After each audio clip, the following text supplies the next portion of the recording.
अध्याय 3 कर्मयोग। अर्जुन ने कहा, हे जनार्दन, हे केशव, यदि आप बुद्धि को सकाम कर्म से श्रेष्ठ समझते हैं तो फिर आप मुझे इस घोर युद्ध में क्यों लगाना चाहते हैं? आपके व्यामिश्रित उपदेशों से मेरी बुद्धि मोहित हो रही है, अतः कृपा करके निश्चय पूर्वक मुझे बताएं कि इनमें से मेरे लिए सर्वाधिक श्रेयस्कर क्या होगा।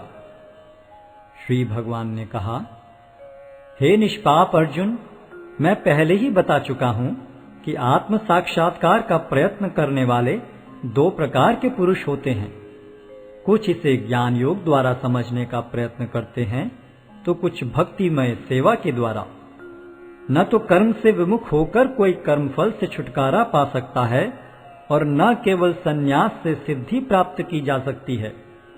प्रत्येक व्यक्ति को प्रकृति से अर्जित गुणों के अनुसार विवश होकर कर्म करना पड़ता है, अतः कोई भी एक क्षण भर के लिए भी बिना कर्म किए नहीं रह सकता। जो कर्मेंद्रियों को वश में तो करता है, किंतु जिसका मन इंद्रिय विषयों का चिंतन करता रहता है, वह निश्चित रूप से स्वयं को धोखा देता है और मिथ्याचारी कहलाता है। दूसरी ओर, यदि कोई निष्ठावान व्यक्ति अपने मन के द्वारा कर्मेंद्रियों को वश में करने का प्रयत्न करता है और बिना किसी आसक्ति के कर्मयोग प्रारंभ करता है, तो वह अति उत्कृष्ट है। अपना नियत कर्म करो, क्योंकि कर्म न करने की अपेक्षा कर्म करना श्रेष्ठ है। कर्म के बिना तो शरीर निर्वाह भी नहीं हो सकता। श्री विष्णु के लिए यज्ञ रूप में कर्म करना चाहिए, अन्यथा कर्म के द्वारा इस भौतिक जगत में बंधन उत्पन्न होता है। अतः हे कुंती पुत्र, उनकी प्रसन्नता के लिए अपने नियत कर्म करो, इस तरह तुम बंधन से सदा मुक्त रहोगे। सृष्टि के प्रारंभ में समस्त प्राणियों के स्वामी ने विष्णु के लिए यज्ञ सहित मनुष्यों तथा देवताओं की संततियों को रचा और उनसे कहा, तुम इस यज्ञ से सुखी रहो, क्योंकि इसके करने से तुम्हें सुखपूर्वक रहने तथा मुक्ति प्राप्त करने के लिए समस्त वांछित वस्तुएं प्राप्त हो सकेंगी। यज्ञों के द्वारा प्रसन्न होकर देवता तुम्हें भी प्रसन्न करेंगे और इस तरह मनुष्यों तथा देवताओं के मध्य सहयोग से सबों को संपन्नता प्राप्त होगी। जीवन की विभिन्न आवश्यकताओं की पूर्ति करने वाले विभिन्न देवता यज्ञ संपन्न होने पर प्रसन्न होकर तुम्हारी सारी आवश्यकताओं की पूर्ति करेंगे, किंतु जो इन उपहारों को देवताओं को अर्पित किए बिना भोगता है, वह निश्चित रूप से चोर है। भगवान के भक्त सभी प्रकार के पापों से मुक्त हो जाते हैं, क्योंकि वे यज्ञ में अर्पित किए भोजन प्रसाद को ही खाते हैं। अन्य लोग जो अपने इंद्रिय सुख के लिए भोजन बनाते हैं, वे निश्चित रूप से पाप खाते हैं। सारे प्राणी अन्न पर आश्रित हैं, जो वर्षा से उत्पन्न होता है। वर्षा यज्ञ संपन्न करने से होती है और यज्ञ नियत कर्मों से उत्पन्न होता है। वेदों में नियमित कर्मों का विधान है और ये वेद साक्षात श्री भगवान से प्रकट हुए हैं। फलतः सर्वव्यापी ब्रह्म यज्ञ कर्मों में सदा स्थित रहता है। हे प्रिय अर्जुन, जो मानव जीवन में इस प्रकार वेदों द्वारा स्थापित यज्ञ चक्र का पालन नहीं करता, वह निश्चय ही पाप में जीवन व्यतीत करता है। ऐसा व्यक्ति केवल इंद्रियों की तुष्टि के लिए व्यर्थ ही जीवित रहता है। किंतु जो व्यक्ति आत्मा में ही आनंद लेता है तथा जिसका जीवन आत्म साक्षात्कार युक्त है और जो अपने में ही पूर्णतया संतुष्ट रहता है, उसके लिए कुछ कारणीय कर्तव्य नहीं होता। स्वरूप सिद्ध व्यक्ति के लिए न तो अपने नियत कर्मों को करने की आवश्यकता रह जाती है, न ऐसा कर्म न करने का कोई कारण ही रह जाता है। उसे किसी अन्य जीव पर निर्भर रहने की आवश्यकता भी नहीं रह जाती। अतः कर्म फल में आसक्त हुए बिना मनुष्य को अपना कर्तव्य समझकर निरंतर कर्म करते रहना चाहिए, क्योंकि अनासक्त होकर कर्म करने से उसे पर ब्रह्म की प्राप्ति होती है। जनक जैसे राजाओं ने केवल नियत कर्मों को करने से ही सिद्धि प्राप्त की। अतः सामान्य जनों को शिक्षित करने की दृष्टि से तुम्हें कर्म करना चाहिए। महापुरुष जो जो आचरण करता है, सामान्य व्यक्ति उसी का अनुसरण करते हैं। वह अपने अनुसरणीय कार्यों से जो आदर्श प्रस्तुत करता है, संपूर्ण विश्व उसका अनुसरण करता है। हे प्रथापुत्र, तीनों लोकों में मेरे लिए कोई भी कर्म नियत नहीं है। न मुझे किसी वस्तु का अभाव है और न आवश्यकता ही है, तो भी मैं नियत कर्म करने में तत्पर रहता हूँ। क्योंकि यदि मैं नियत कर्मों को सावधानी पूर्वक न करूं, तो हे पार्थ, यह निश्चित है कि सारे मनुष्य मेरे पथ का ही अनुगमन करेंगे। यदि मैं नियत कर्म न करूं, तो ये सारे लोग नष्ट हो जाएंगे।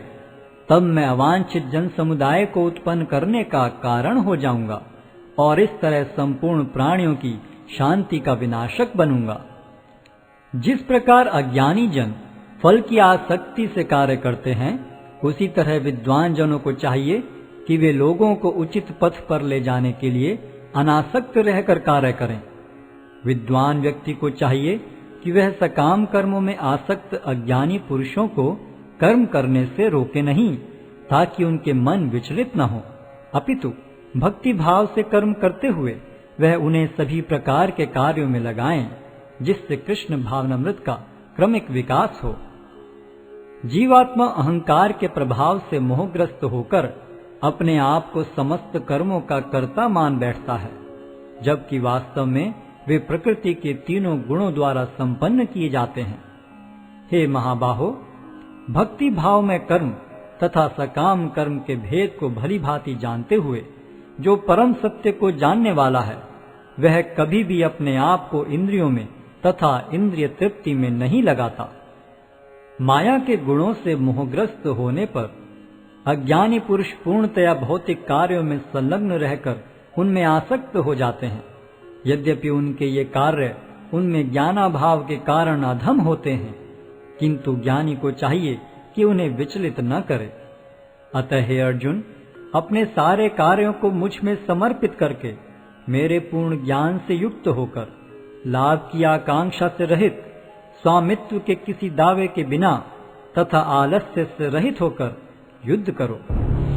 जो व्यक्ति मेरे आदेशों के अनुसार अपना कर्तव्य करते रहते हैं और ईर्ष्या रहित होकर इस उपदेश का श्रद्धा पूर्वक पालन करते हैं, वे सकाम कर्मों के बंधन से मुक्त हो जाते हैं। किंतु जो ईर्ष्यावश इन उपदेशों की उपेक्षा करते हैं और इनका पालन नहीं करते, उन्हें समस्त ज्ञान से रहित, दिग्भ्रमित तथा सिद्धि के प्रयासों में नष्ट भ्रष्ट समझना चाहिए। ज्ञानी पुरुष भी अपनी प्रकृति के अनुसार कार्य करता है, क्योंकि सभी प्राणी तीनों गुणों से प्राप्त अपनी प्रकृति का ही अनुसरण करते हैं। भला दमन से क्या हो सकता है? प्रत्येक इंद्रिय तथा उसके विषय से संबंधित राग द्वेष को व्यवस्थित करने के नियम होते हैं। मनुष्य को ऐसे राग तथा द्वेष के वशीभूत नहीं होना चाहिए, क्योंकि ये आत्म साक्षात्कार के मार्ग में अवरोधक हैं। अपने नियत कर्मों को दोषपूर्ण ढंग से संपन्न करना भी अन्य के कर्मों को भली भांति करने से श्रेयस्कर है। स्वीय कर्मों को करते हुए मरना पराये कर्मों में प्रवृत्त होने की अपेक्षा श्रेष्ठतर है, क्योंकि अन्य किसी के मार्ग का अनुसरण भयावह होता है। अर्जुन ने कहा, हे वृष्णिवंशी, मनुष्य न चाहते हुए भी पाप कर्मों के लिए प्रेरित क्यों होता है? ऐसा लगता है कि उसे बलपूर्वक उनमें लगाया जा रहा हो। श्री भगवान ने कहा, हे अर्जुन, इसका कारण रजोगुण के संपर्क से उत्पन्न काम है, जो बाद में क्रोध का रूप धारण करता है और जो इस संसार का सर्वभक्षी पापी शत्रु है। जिस प्रकार अग्नि धुएं से, दर्पण धूल से अथवा भ्रूण गर्भाशय से आवृत रहता है, उसी प्रकार जीवात्मा इस काम की विभिन्न मात्राओं से आवृत रहता है।